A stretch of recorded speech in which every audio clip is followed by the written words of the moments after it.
primeira vacina do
boa noite a todos, aos internautas. Good evening, everybody. Our cyber friends who are here with us this evening. I'd like to introduce myself. I'm Felipe Radicetti. I'm a composer who is a member from Mesa in Brazil for a long time. It's an association of composer for music. And this is the 7th edition of the Musimagem Festival. I'd like to express my gratitude to the CCBB units in São Paulo, Rio de Janeiro, Brasilia, and I'd like to wish a happy birthday to the CCBB Belo Horizonte unit, which is today. So we have this interview, a very nice chat with Wagner Tiso and Edu Lobo, so we can talk about soundtrack and creative processes. So after this chat, which is going to end in an hour, we will have the Hemelsai Award at 8:30. It's a Musimagem Award that's given to the career, to the entire oeuvre of a major composer of audiovisual, Brazilian audiovisual. And then we'll have the Musimagicos concerts, which are the associate members of Musimagem Brazil, who will be making a concert. So please stay with us for this entertainment moment. But right now, I'd like to get back to talking to these dignified guests that are here to talk about audiovisual composition. Those great composers are here with us. Musimagem and Musimagem Festival are honored by having them. And I am extremely happy to be talking to those composers of the soundtrack, the greatest composers of my life. I was brought up, and I actually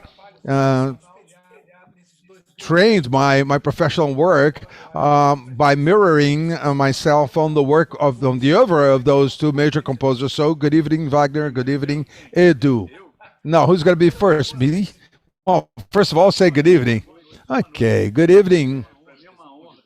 It's an honor to me to have been invited together with Edu, who was my idol when we used to live in Belo Horizonte, myself and Bituca. We used to listen to Edu with Luizinho Elsa's arrangements. That was a glory. I wanted to go to Rio to meet those people in person, and I fortunately did. Edu, good evening. Good evening, Felipe. Wagner, what happens is, you're making this courtesy to me in such a moving statement. What I have to tell you is, when you created the Clube da Esquina, I was your fan. I was absolutely a fan of you because I think what you did was absolutely new.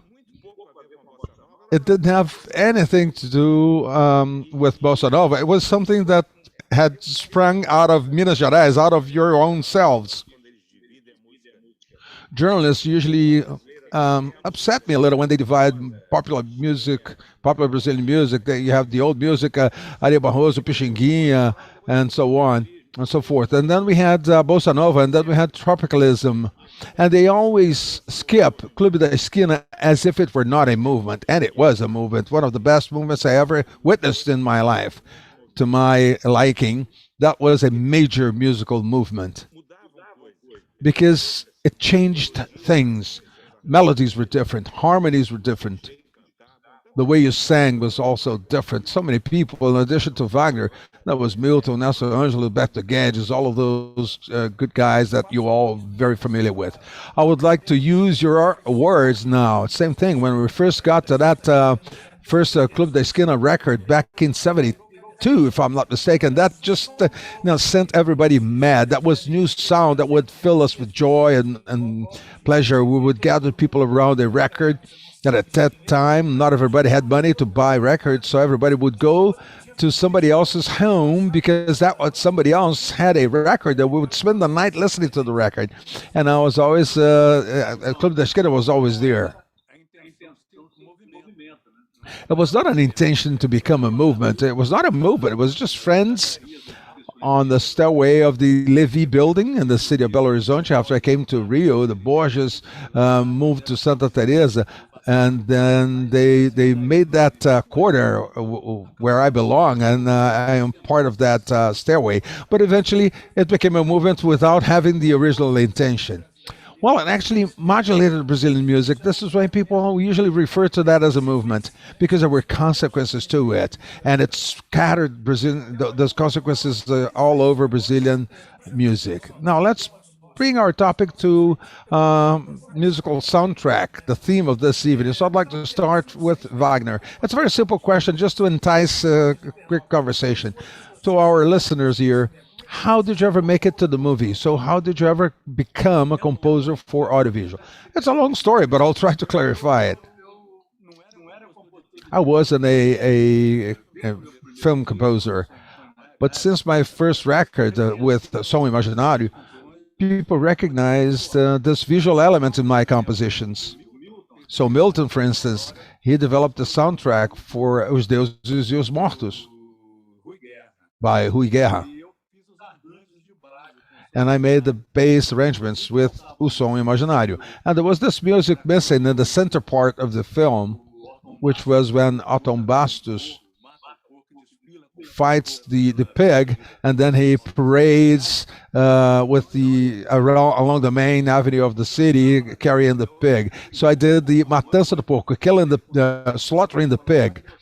And he said he asked me to do it because he was busy doing something else. I did it, so it was a Matança do Porco, slaughtering the pig. It was a bit of a rock and other mixtures, but it was an interesting movement, and that's when I started. Do you remember which year that was? Well, it's a good question. I'd have to have a cheat sheet here, but it was something like 82, 83. And then there was Walter Lima Jr.'s soundtrack. That was Paulo Moura's soundtrack. I made the arrangements to that. And then I started doing stuff for the movies. And Walter we just fell in love with that. And I know we became major partners ever since. Now, Edu, no, it's the same question. Now, how did you ever make it to the movies? Well, seriously, I'm trying to recall. I cannot remember very clearly. What I do remember is there was a time in which I made the soundtrack for the movies the hardest way. We did not have computer resources as we do today. So we had to do the calculation, 24 pictures per second. You would make all of those complicated calculations, and sometimes it went wrong because a metronomer, well, having to set a metronomer in the recording room, the studio room, and then it's close to the microphone. But a metronomer it's not a perfect thing. It actually varies. It's not like a computer. So the calculation you made is right, but then that the thing, the little the little highlight on a bloodstained knife is going to actually fall upon the kid having an ice cream. So you look like you're mad because there's nothing with a knife, but then through the ice cream there's this sound. So all those things had to be adjusted on the fly, and I love to do that actually. And after we moved into these times when we have a computer and you can actually set up everything at home. You call the producing director for everything you have on a computer. You call the director to your home and discuss every single scene. So what you actually make is a pre soundtrack on the keyboard. It's not yet valid, but it's all on the keyboard, and you discuss in presence, which is a lot easier and cheaper than discussing in a studio with 40 musicians. So there's nothing that would pay. There's no money to pay that price, the value. I recall we used to go edit the tracks, and all of those tapes were hanging from the wall. So they would pick up a little bit of a tape and cut a little part of the scene, and then amends that to the other, and so on. Yes, we had the moviola to make additions on TV, and on studios, what we had was actually a razor blade. Yes, razor blade indeed. When you make music nowadays, I don't even use that anymore. Those software that I can hardly remember the name, but I have this kid who's an expert. He comes home to make all the markings, so changing the pace. You want to have a different pace. You want to have something that's faster, and you make it slower.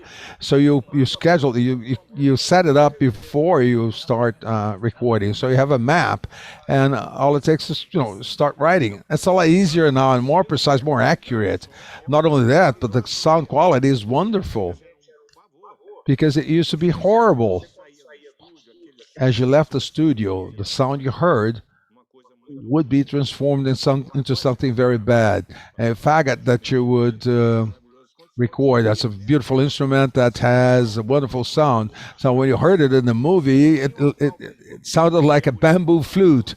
It's not like that, because it would be beautiful. So it was actually a cracked flute. It was a sound I never heard in my life. And when did I write that? I must have been mad. Nobody ever writes anything like that. Okay, the second question, I'm actually reverse the order. I'm going to ask the first question to Edu, and then the same question is going to be asked to Wagner. No, we're addressing some of the technical aspects here, but I'd like to speak a little bit about the immersion in the narrative, introducing that into the film's narratives. How do you prepare your introduction? What's your preparation process before you actually compose the soundtrack to a movie? So understanding that narrative. Okay, I'll tell you, Felipe. I receive a copy of the film, which is a DVD nowadays, and that cannot be transformed in any way. So if you actually take a couple of seconds from a scene, everything that I calculate here is going to go down the drain. It's going to be out of the, like the highlight would go, which was supposed to go to a bloody knife, it's going to go to the kid's ice cream. So the agreement between the producer and the director is that the tape they send to me has to be finalized. Everything is ready. So I keep looking at the scenes and repeating them. And then you have this job that's done by this kid who's an expert in this software, whose name I can't remember. Pro Tools, that's the name. Fagner helped. Okay, so this kid puts everything in place. And then I decide what I want to do. I start to write, I start to think, I listen and I watch the scenes a zillion times. And then Cristóvão Bastos comes here so that he can play on the keyboard. He can play everything I conceived. And we do this pre-track. After it's ready, then a director comes here, spends a whole afternoon with me. When he complains that something is missing, then we do something that's missing, or we remove something that's in excess. So you've got incredible possibilities to work with without having studio hours taken away and the musicians sitting and waiting. This is just out of this world. You cannot tell them to go out and have a cup of coffee because I'm going to be writing something here. That just doesn't happen. Now, understanding the narrative, meaning the director, you actually have a meeting with the director about the story, about the type of music, or what? Well, there is some talk before, but the musical moments, obviously, we do talk about the film. We discuss when the song is supposed to be included. We discuss that with the director and when it's supposed to be out. Everything is in agreement. And then we take it to the Pro Tools. Pro Tools prepares everything, and that's the time to write. And then we'll have a time to double check with the director at home here everything that was done in a fake situation, because it's a keyboard imitating orchestra sounds, a fake oboe or a fake strings and so on. Everything's actually fabricated so that the director can listen to that. Now, when you go to the studio, there's no outstanding item. You don't have to start from scratch again. So all it takes is recording what's already prepared. Now, if it's good, as we finalize it here, it's going to be even better in the studio, because it's going to be through strings, through metals or whatever, brass or whatever. Bombardino, for instance, you don't use it because you have the keyboard, but however good a keyboard may be, it's never so good. It's never perfect. The breath of the player is missing, and also the arch of a string, you cannot make it. We're not going to have that time, but for my granddaughter, who's already going into her early 20s, it's we're not going to have time. They're not going to have the time for that. It's impossible to replicate something that happens in real life. Like there's an emotion when they play. There's the way they blow the air, the way they tackle the string in a violin or a cello or something. They are nervous. They are quiet. They're calm. And centers, keyboards, they're always going to reproduce it the same way, but the human spirit will never do it the same way twice. I have listened to this composer quite often. He's called John Adams. It's an American composer. I've heard him quite often. He uses keyboards and lots of orchestral elements that he uses. I recommend you to listen. I recommend him to you. Listen to him. But when he starts playing an instrument, he's playing the keyboard's role. He's not imitating anyone. He's not mimicking anyone. That's an instrument that doesn't exist in an orchestra. When you use it as a keyboard, it's wonderful. It's really complementary. And Wagner, what is it like for you? What is this process of entering the film's narrative? My dear Felipe, in fact, there's only one film with these modern resources. We used to record the entire track in the studio, as we mentioned before. So I had my own process at the time, which was I would be called to do some soundtrack, and I would ask for the argument, and they would send the argument. Send the plot, and I would look into it, and then they'd send the argument for the characters in the movie, and that's how things grew. And eventually, the dialogues were sent, so it was nearly finished, ready for the music, and that's when the talk between the directors and yourself. So you'd say, I understand this character, I understand this scene, I understand everything, and that's when it starts. And they'd say, I remember Walter used to tell me, at the time we were doing the Boto,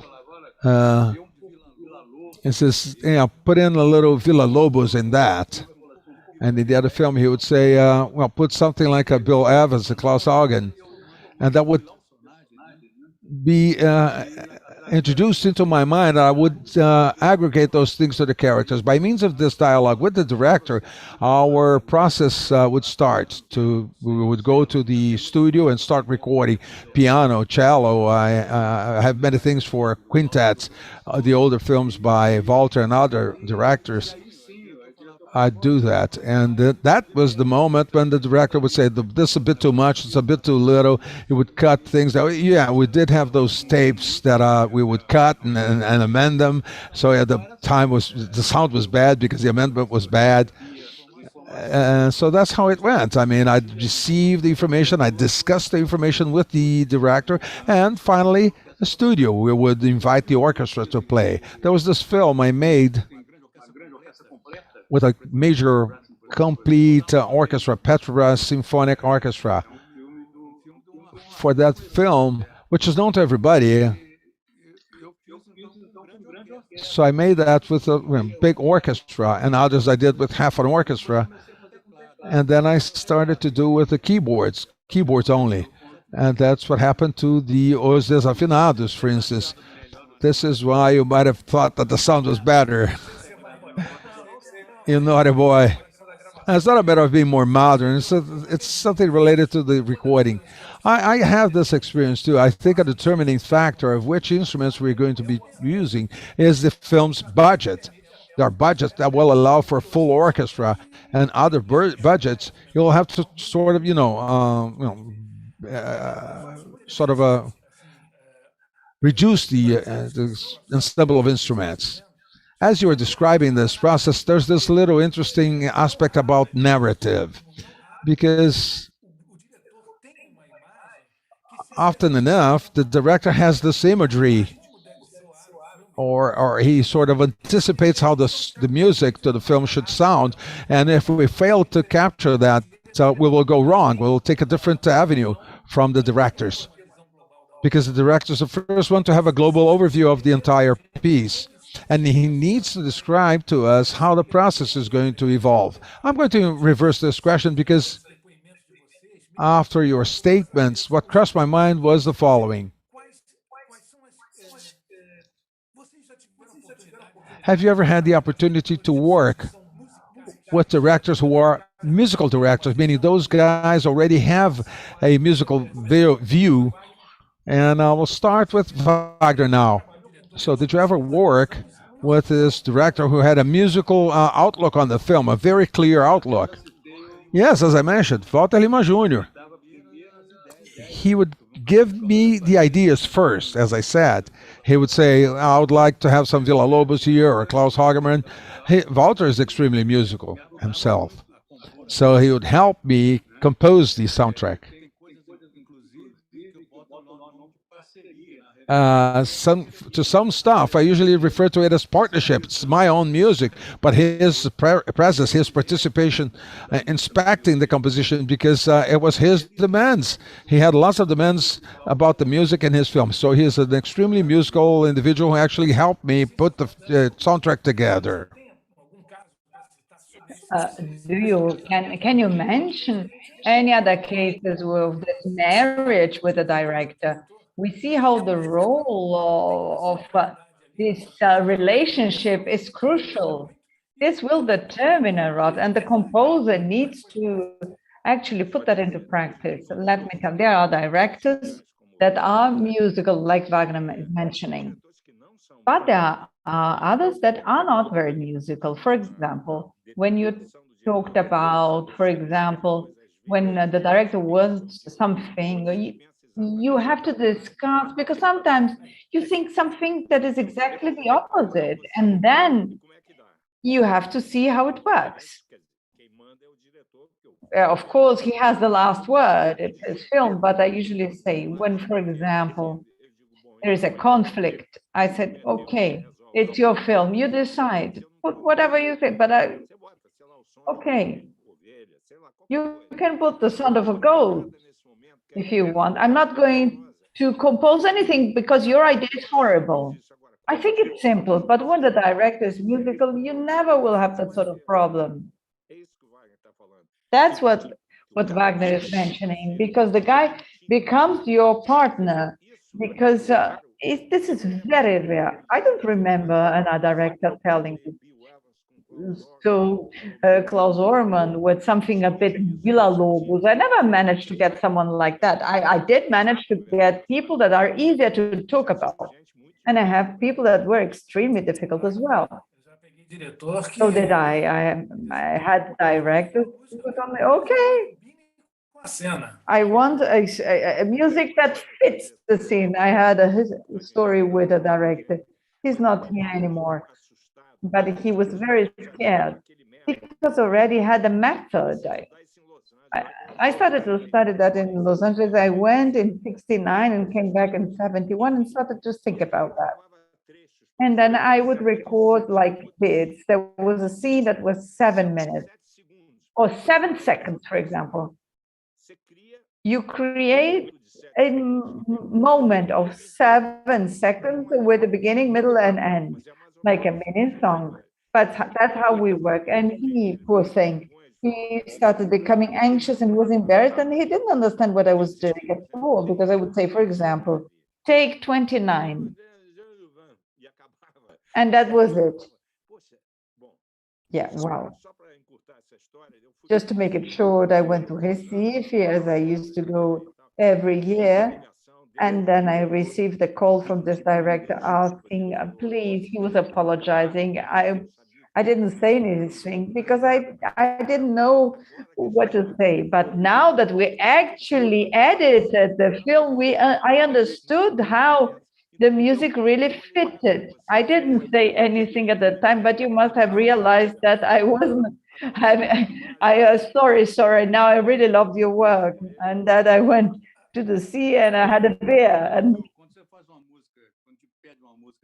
when they ask you for something that is 30 seconds, you don't do a melody that will be cut. You have to compose a musical piece that is 30 seconds long.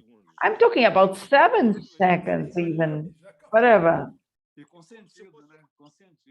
And it has to have sense. It can be from the main theme, whatever. You can have it 1 minute and 23, 12 seconds, whatever.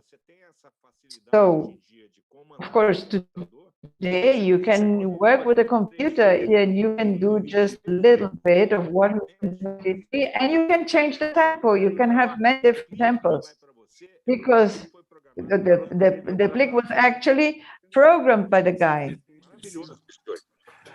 Eu não achei que eu ia pegar isso na minha I didn't think I would have this, but today I still think that, I don't know, I'm in Mars or somewhere. There's something that didn't exist before. Yes, there are things that did improve because this precision that we have on the computer, the fact that we can actually calculate things. Yeah, and you can even tune, you can, those singers that are out of tune, you can actually correct them. I think it's wonderful to have these stories, and I would like to go a bit deeper into this creative process. I would like to start talking now to Wagner about this film Os Desafinados, because I looked for an example on the internet, and I would like to ask Caio to show this excerpt, this bit of the film Os Desafinados, and then we'll talk about it.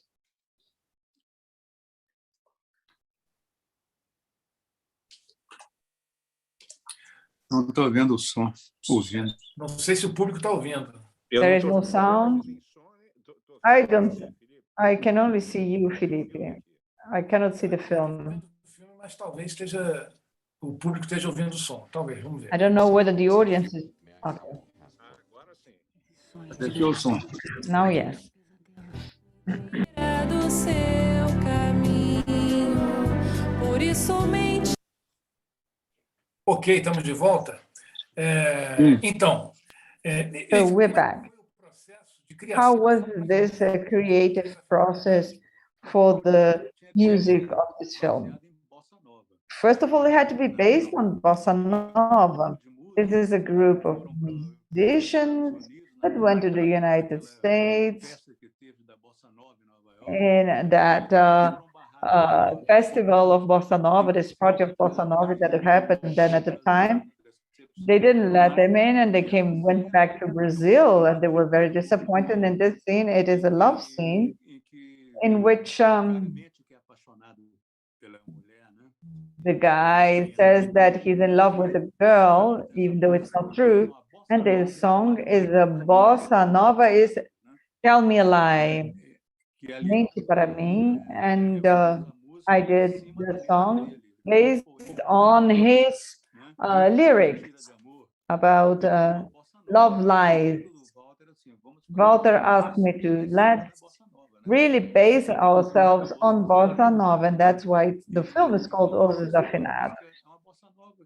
It is a bossa nova that I liked, and some people recorded it outside the film. Would you like to talk about another creative process? I'm saying that because on Sunday and during the concert, we will present a suite that was done for Ele e o Boto.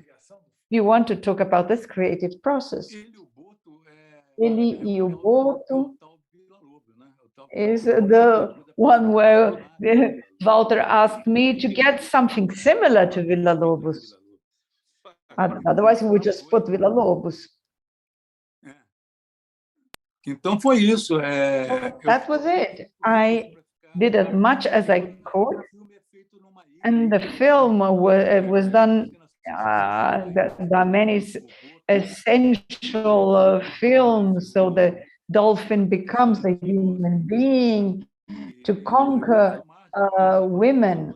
And so I was able to do many romantic songs. The idea was to have romantic music, or when they were in the rural areas, I did something that had more to do with the state of Minas Gerais, which is a state in Brazil without sea. And Beto Guedes, a Brazilian composer and singer, he loved it, and everything is very romantic. It's a romantic soundtrack with a big orchestra, and then I changed it in order to be able to get the arrangements for the orchestra. But in the film, it was just played with a piano, a cello, something like that. Very nice to do. Let's show a bit of the trailer of O Grande Circo Místico, and then after this very short example, we will talk about the creative process of O Grande Circo Místico. Caio, please. Pois então, eu quero circo com a saga de uma família.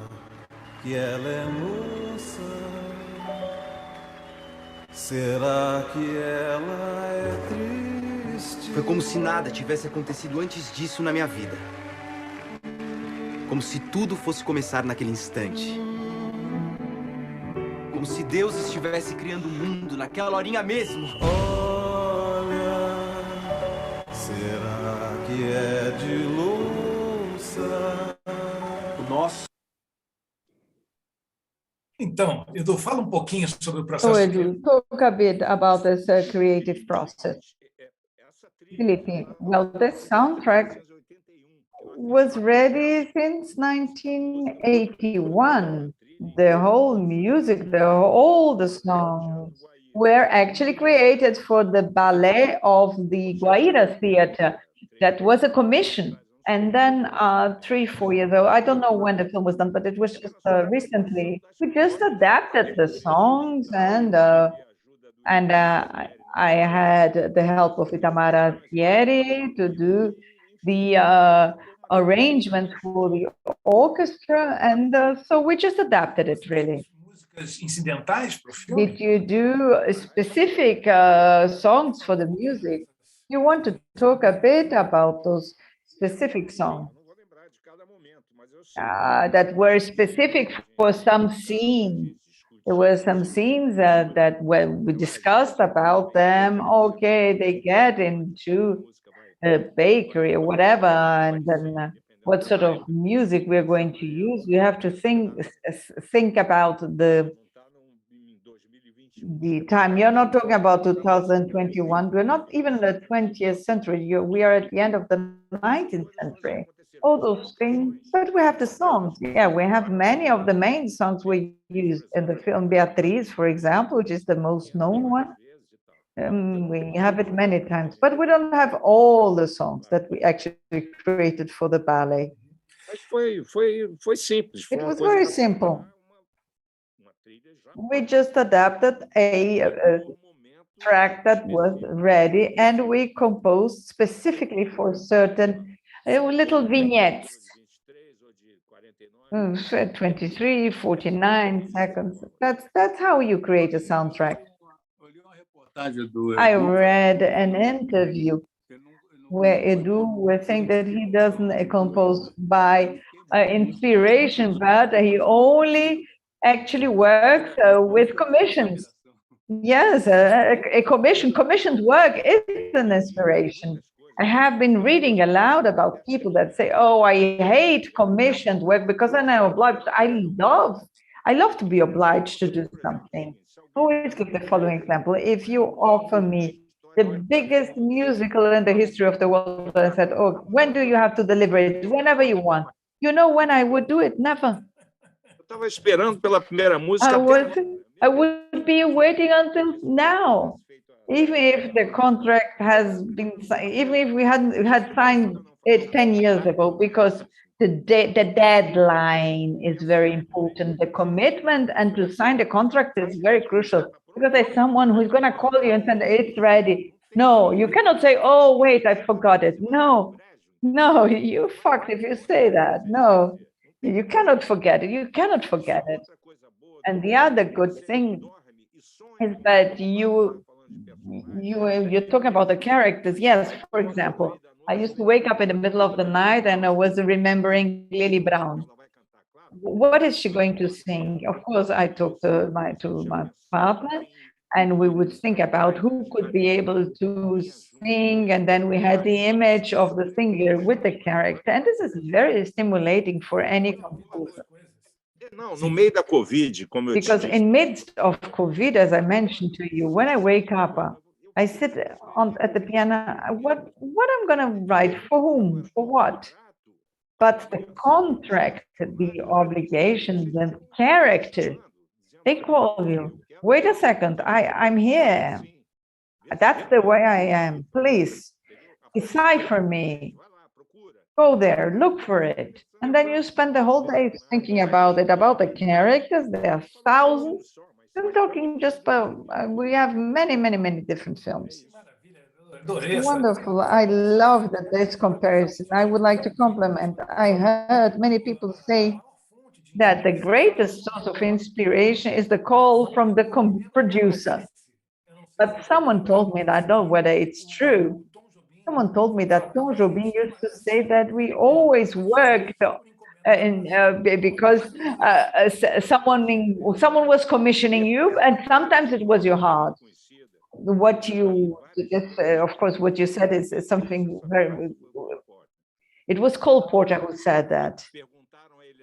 They asked him, "What do you do?" He was rich. His family was rich. He has a mansion, whatever. Even if he was always rich. Are you gonna go to your beach house and then you're gonna look at the moon? He said, no. I just wait for the call from a producer, and that's it. And that real switch on a machine. It's the producer calling. I want you for when? For that day. That's it. Yeah, long live the producer. And then you're employed. You are within something you're going to sign, and you have to actually accomplish it. That's the way it works. Caminhando para o último terço do nosso encontro, vocês veem que está passando como Yes. nada. Nesses 20 minutos eu queria. So in these 20 minutes, I would. Pode ser? Pode. We have many questions. Temos aqui uma pergunta do querido Tim Rescala. We have a question from Tim Rescala. Costuma-se usar muito o temp We track. usually use the tech track. What do you think about it? Who wants to answer? Eu não sei que coisa é essa. Se eu soubesse, eu falava. Temp track é uma trilha temporária que é colocada ainda na sala de edição do filme, que ajuda a dar um ritmo. It's just a way of giving more rhythm. Fazem a montagem, entrega para você. E, na verdade, quando você tem um temp track, você tem uma sugestão. Olha, é uma música mais ou menos assim que a gente precisa. Quer dizer, eu nunca passei por isso. Eu nunca tive isso na minha vida. Felizmente. Never done it. I've never done it. Eu também não. Pois é. Não é brincadeira. Isso, assim, eu já vivi muito isso. Eu já vivi muito isso. Não, pois é. Então, quando aparecer, eu vou saber o que vou This fazer. is something I experienced. Yes, well, when it shows to me, I'm going to know what to do. I'm going to call the producer and say, look, it's another guy. Okay, well, I've got another question here,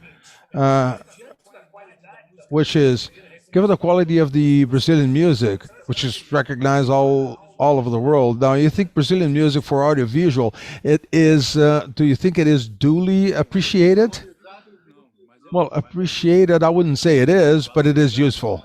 It's not really appreciated. Not even Brazilian music is that much appreciated. You know, the heartfelt Brazilian music, and for the one for audiovisual is not appreciated. Obviously, not exactly what I would say, Wagner. You know, honestly, I cannot reinforce that enough. I would say that if not even Brazilian popular music is appreciated, music for audiovisual is not that much. No, as you live an instrumental realm, you know what instrumental music is all about in Brazil.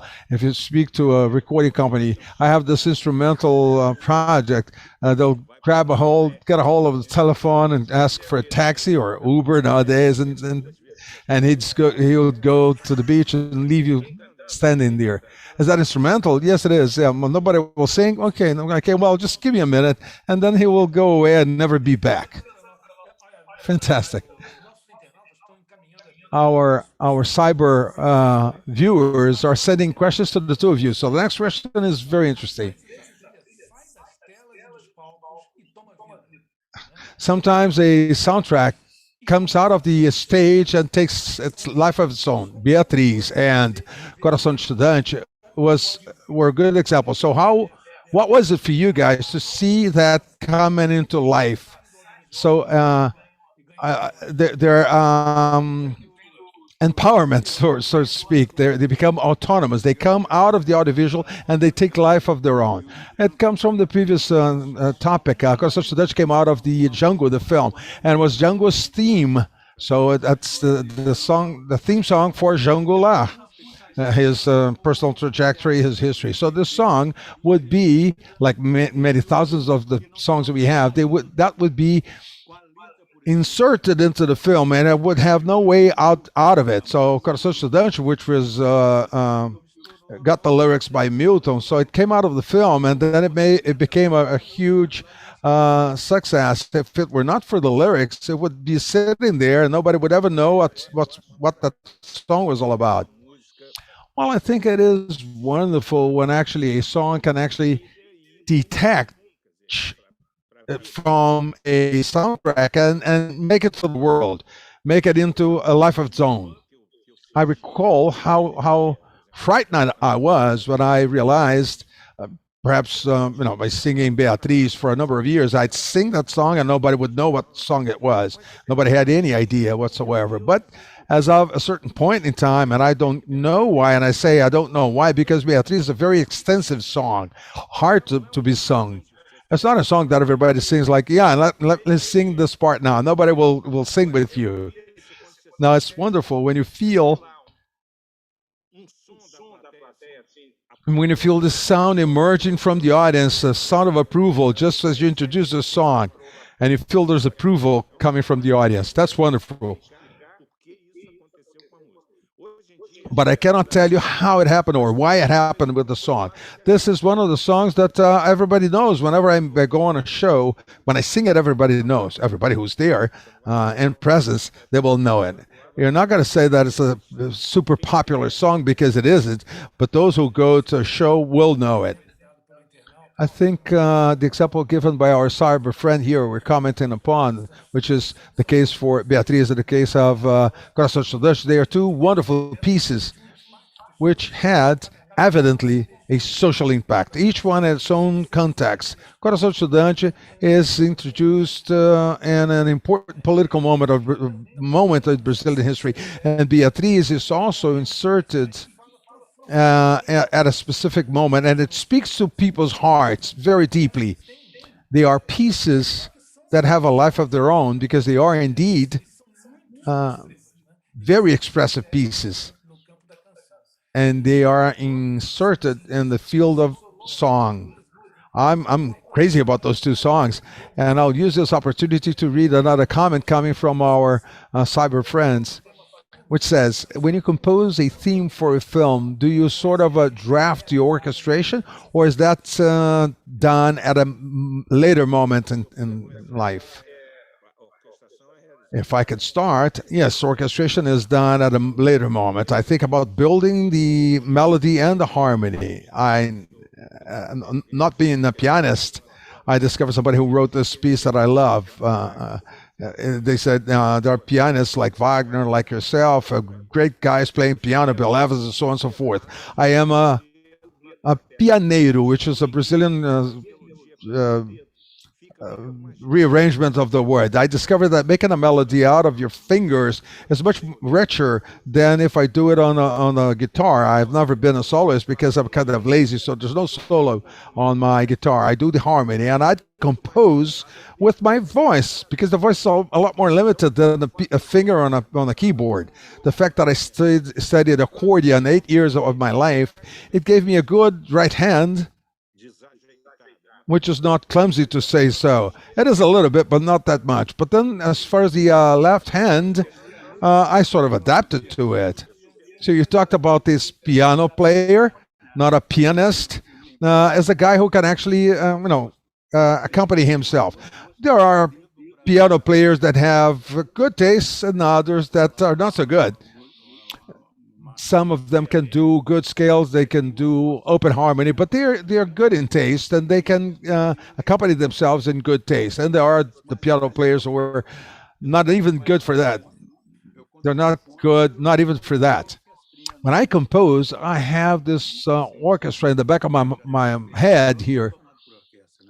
So I'm passionate about the orchestra. As a child, I'd go with Bituga to the Ouro Preto movie theater that were concerts by Russians or Ukrainians. That was fantastic. That really left an imprint in my childhood. So when I think about any musical piece, I think as an orchestra. But when I came to Rio, it was you have more contact with those things. But back in the countryside, there was you go to the movie theater and come out crying, come out in tears. There was no way to avoid it. Well, there are two different ways to perceive that, because there's a process when we're composing. It's actually a process in which music is totally in our minds. It's not materialized yet. So it goes through a process which would be something like a draft, drafted lines that gradually become more material. All the way it gets down to a musical score, and when it comes to a recording, that's when it's really fully implemented in material terms to others. I'd like to sort of complement with my own view this how passionate Wagner was about the soundtracks, going to the movies. I recall back in 1961 or 62, I was 22 years old, barely. And I went to watch West Side Story. I recall it was a São Luís movie theater. The movie theaters now became various movie rooms, different rooms, 40 smaller rooms. At the time, it was a major room, and I went there to watch West Side Story in the district of Largo do Machado in Rio de Janeiro. I came out of the films, I was totally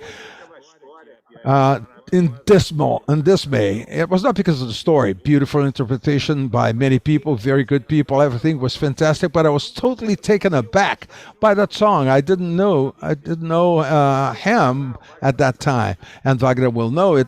That I'm going to say now. Virtually all themes have that very very tiny fifth, like in people's whistle. It was a tritonu, which was forbidden by the Catholic Church. It was referred to as the devil's interval, priest stuff. And I remember I was totally taken aback when I left the movie theater, and I am sure that the fact that I watched that film on that day really took me to where I eventually came to. Well, to corroborate what you're saying, that was Henry Mancini to me, the first model of our orchestra in my mind. Yeah, it was wonderful, but Bernstein had this very modern thing.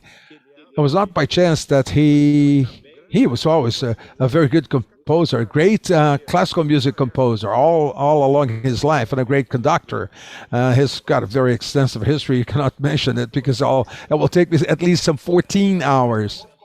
We have another comment from our cyber friends. For those who love the movies, it's great to hear composers speaking about how soundtracks are developed. And it's really a beautiful process indeed. And there's a question addressing the two of you, Wagner and Edu. Now, what was the last film that you watched where the music has actually struck your attention? Now, who's going to go first? The last film? The last film? Yes, the last film. That's where the soundtrack called your attention. I think it's this one by it's a beautiful soundtrack. Includes a nice violin. I don't remember now, but is that John Williams? The Schindler's List? Schindler's List? Is that what it is? John Williams, yes, perhaps. Yes. Beautiful violin playing in the background. That's fantastic, really. And I heard John Williams, he made this potpourri with his orchestra. Many composers, a wonderful piece. If you haven't watched it, do watch it. He's an expert. He's a great guy. Was a crack shot. Perhaps not the last film, but I was trying to recall something. I'd like to sort of skip that. I'd like to recall Taxi Driver soundtrack, which is a fantastic soundtrack made by one of the best guys who ever made music for movies, Bernard. He transformed Hitchcock's films. But since Hitchcock was a very complex person, he eventually got in an argument with him. If you look for Hitchcock's last films that do not have his soundtrack, you will see different films. So he did Taxi Driver. There's the sax solo when De Niro is going crazy in that taxi. And there's the atmosphere of solitude and so on. All of those things that we see in the film. This is this film is really out of this world. And the soundtrack, I cannot even talk about it. Now, what's that film where the little young lady is taking a shower and he drives up to ready to kill the lady, and Bernard Herrmann made this soundtrack which went pling pling pling. Oh, that's Psycho. No. Hitchcock didn't want that. Hitchcock, but do you know why he did that? Because the kid who was it? Tony. Oh my God. Tony Hopkins? No, not Tony Hopkins. Tony something else. I cannot remember it now. But I know who is that Tony. So what he did taxidermy. He was a taxidermy practitioner. He would set up those birds, so the shouts, and that was Bernard Herrmann saying that himself. It was if it was birds hooting or chirping, some kind of odd sounds, and that's works perfectly well with the scene. He didn't want it, but he pushed it to get it. Hitchcock didn't want it, but I remember this story. There's one that Audrey Hepburn was in, where she does this girl. I don't remember names anymore. But at Tiffany's. Are you talking about Breakfast at Tiffany's? It's good to have someone young. Young, okay. Yes, young, of course. Don't tell me your age, otherwise I'll get depressed. But I just want to say that Moon River is only there because Audrey Hepburn said, if I don't sing this song, I'm not going to do the film. And the song became what it became. Who didn't record that? It was wonderful. And it's not the best song in the soundtrack. There are many other ones that are much better. Maravilhoso. Ele era bom. Well, Puta arranjador. Very good composer. Nossa Senhora. Não, maravilhoso, com certeza. It was marvelous. That's it. Tem mais coisas aqui, mais and comentários. I have more comments that I'm going to tell you. There's Tutuca. So, Uncle Wagner, I'm here. You know, it's a great pride for the family, for Minas Gerais and for Brazil. Edu is a great idol, and this is better than being in a bar. Tutuca is my nephew, a great singer. He sings very well, he has very good taste, and he knows harmony a lot, and he loves good things, and he's a fan of Edu as everybody else. And there he is, long live Tutuca, the singer of the family. I don't know him, but long live Tutuca. Nós estamos encaminhando para os minutos. Okay, we are in our last minutes, but I would like to ask you to please, Comentar algum filme, if you want to comment a film, or if you want to make your final comments, I would like to leave you at ease in order for you to be able to talk whatever you want. You have a history in music and also in the history for cinema, which is a reference for all of us. So I would like to invite you to make your final comments. I'll pass the floor to Edu because of the alphabetical order. Wagner is the last one because he's W. After him is only Zubimeta. The only thing that I would like to say, music for cinema is crucial today. If you get, for example, an excellent composer that understands about soundtracks, and if he does a good job, he will improve the film without any doubt.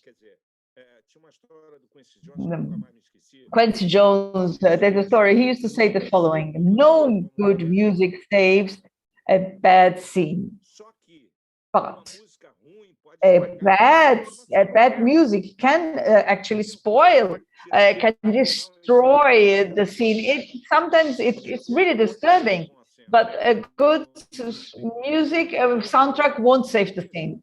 But if you have a good music, then it's better, that's all. Wagner? Because I love commissioned work. Please, you can actually commission my comments. Mas vou falar. Eu não conseguiria entender filme I sem música. wouldn't be able to understand a film without music. Never in my life. I know that there are some films without music, but I cannot. I'm on old time. The more orchestra you have, the more melody, the more harmony you have. It is all part of the scenes. I cannot watch a film without good music. That's it. You're completely right. Just to recall, there was a cinema school, I don't remember, in the 90s, in Denmark or Sweden. There were many rules. It didn't work out, and it shouldn't. And one of them is that it was not allowed to compose any music. It would only be accepted if someone, for example, switched on a radio in the scene, but soundtracks for romantic moments where the orchestra comes from the sky, they didn't like that. But I'm completely against that. I think that you certainly will disagree as well. If you have a lyrical moment, that's when you have to compose. It doesn't matter whether it's real or not. Cinema is not real. Many scenes are not real. It's all from our fantasy world, and music doesn't mean anything, but it might mean a lot of things. And another comment here for Edu, great cinema composer like Gabriel Yerd and Alessandri Desplat declare their admiration for the great Edu Lobo. Desplat is my personal friend. He's my friend, but Edu is great. There's no way around it. I think we have our last 2 minutes. I would like to start thanking, very special thanking to everybody who has been watching here today, and would like to speak in the name of Musimagem. It's an honor for us. The fact that we actually were able to open up in this room as everywhere at home, just talking us with you, sharing these wonderful stories and the wonderful history that is two great composers for the cinema actually were able to bring to us today. So it's a privilege to be able to open this space here.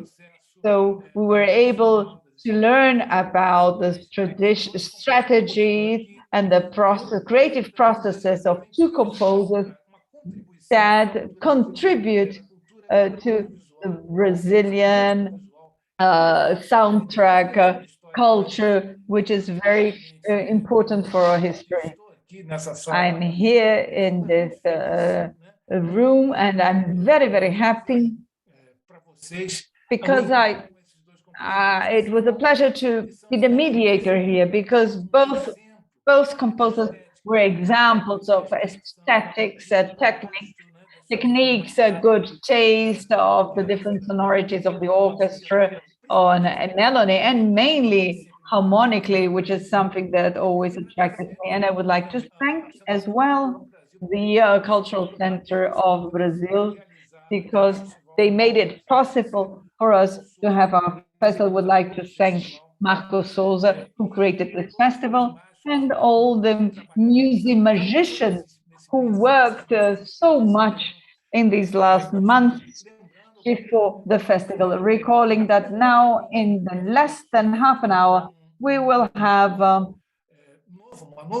new event, which is the Remo Uzai Prize that we're going to give to Sergio Saraceni, a great composer that is going to receive a prize for his live work. And afterwards, we will have the concert of the Musimagos. And to finish, I would like to thank directly you, Wagner, for your presence here, for sharing this wonderful history, and you as well, telling all your stories, and would like to wish to be able to do that many more times, telling more stories in order to be able to talk about all these experiences of the creation of soundtracks for Brazil. Thanking finally you for having watched us. Thank you very much indeed, and let's finish.